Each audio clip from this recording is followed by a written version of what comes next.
قاری صاحب نماز کے بعد کون سے اذکار پڑھنے چاہیے اور فرض نماز کے بعد دعا کیوں نہیں مانگتے؟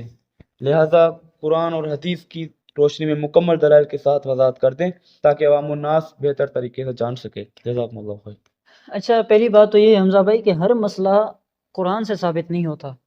رسول اللہ صلی اللہ علیہ وسلم کی جو نبوت والی زندگی مبارکہ ہے، جب ہم اس زندگی مبارک کو قرآن سے جوڑ دیتے ہیں تو پورا دین ہمارے لیے مکمل ہو جاتا ہے۔ بالکل۔ کیوں؟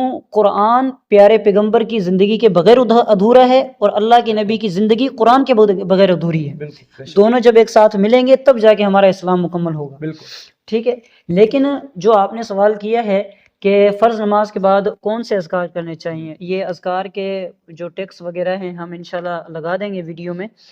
رسول اللہ صلی اللہ علیہ وسلم کے پاس کچھ صحابہ آئے، غریب صحابہ، کہنے لگے یا رسول اللہ صلی اللہ علیہ وسلم، ہمارے امیر صحابہ دوست ہیں، عمرہ بھی کرتے ہیں، حج بھی کرتے ہیں، جہاد بھی کرتے ہیں، اللہ کی راہ میں صدقہ بھی دیتے ہیں، زکوٰۃ بھی دیتے ہیں، اللہ کے نبی ہم سے تو وہ عیش و عشرت میں اور آگے بڑھ گئے، صدقہ کرے گا زیادہ ثواب ہے۔ اب ایک بندہ 1 روپیہ خرچ کر رہا ہے، ایک بندہ 1000 روپیہ خرچ کر رہا ہے، ظاہری بات ہے 1 روپے کا ثواب 1000 کے برابر تو نہیں ہو سکتا نا، فرق ہے نا۔ تو غریب صحابہ نے کیا دیکھا کہ ہمیں بھی جنت چاہیے لیکن اونچی جنت چاہیے۔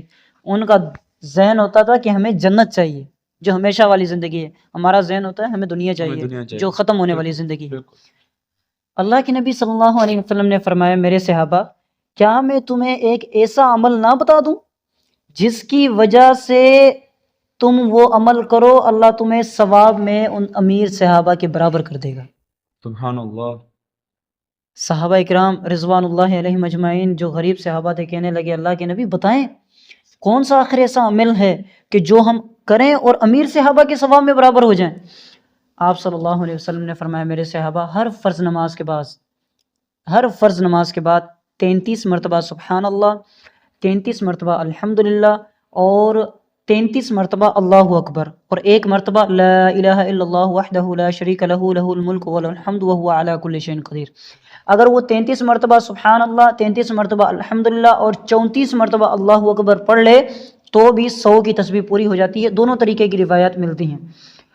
تو اللہ کے نبی علیہ الصلوۃ والسلام نے فرمایا میرے صحابہ ہر فرض نماز کے بعد یہ تسبیح کیا کرو، تم اسی غربت کے حالت میں رہو گے اللہ تمہیں امیر صحابہ کے ثواب میں برابر کر دے گا۔ سبحان اللہ۔ اب وہ غریب صحابہ کرنے لگے، امیر صحابہ کو بھی پتہ چل گیا یہ کچھ کرتے ہیں، تو جب انہوں کو پتہ چلا تو انہوں نے بھی تسبیح شروع کر دی۔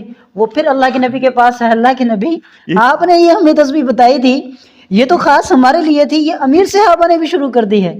اللہ کے نبی نے فرمایا ذالک فضل اللہ یؤتیہ من یشاء، اب یہ تو اللہ کا فضل ہے، وہ جس کو چاہے دے دے۔ امیر صحابہ کو دے دیا وہ تو اللہ کا فضل ہے، اللہ کا فضل تو میں کسی سے نہیں روک سکتا نا، اللہ کی دین ہے، اللہ کی دین ہے۔ ایک انسان امیر ہے، اس نے کبھی غم دیکھا ہی نہیں ہے، لیکن امیر اس حال میں ہے کہ وہ اللہ کی راہ میں صدقہ کرتا ہے، نمازوں کا پابند ہے، تقوی ہے ان کے اندر، دنیا کے اندر بھی سکون اور آخرت کے اندر بھی سکون، تو یہ تو اللہ کا فضل ہے۔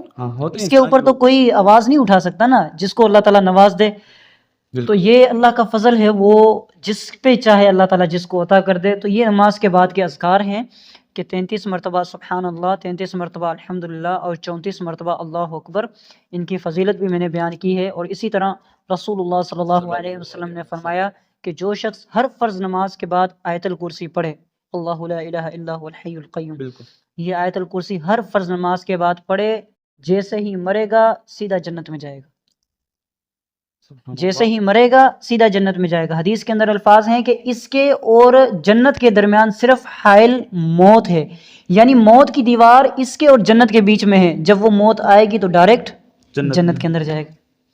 اتنی بڑی فضیلت ہے، اتنی بڑی اللہ کی رحمت ہے۔ اور یہ یاد کیجئے گا جب سنت جاتی ہے نا بدعت چلی آتی ہے۔ اب سنت کیا تھے؟ فرض نماز کے بعد کے یہ اذکار، اب یہ دعا آ گئی ہے، اب دعا بھی اللہ کی پناہ۔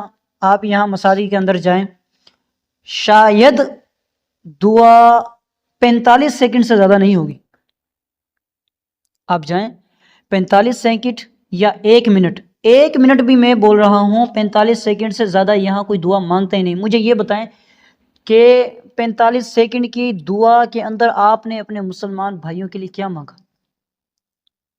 اپنے گھر والوں کے لیے کیا مانگا؟